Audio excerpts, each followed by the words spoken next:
Today I'm going to be doing countHi on String-2 on codingbat.com.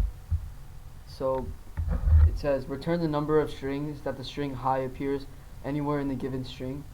So in the examples it says ABC hi ho. So there's one hi, so it prints out 1. And then this one it says ABC hi, and then prints out 2. And the third example has 2 hi's, so it also prints out 2.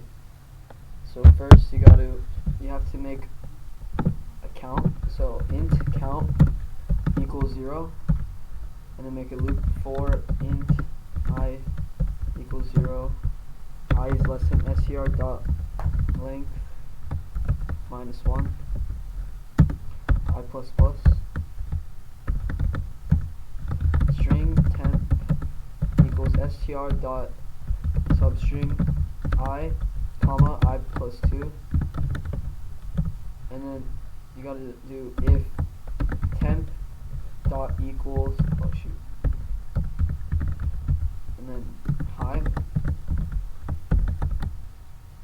count plus plus, so it counts the amount of highs there is, and you gotta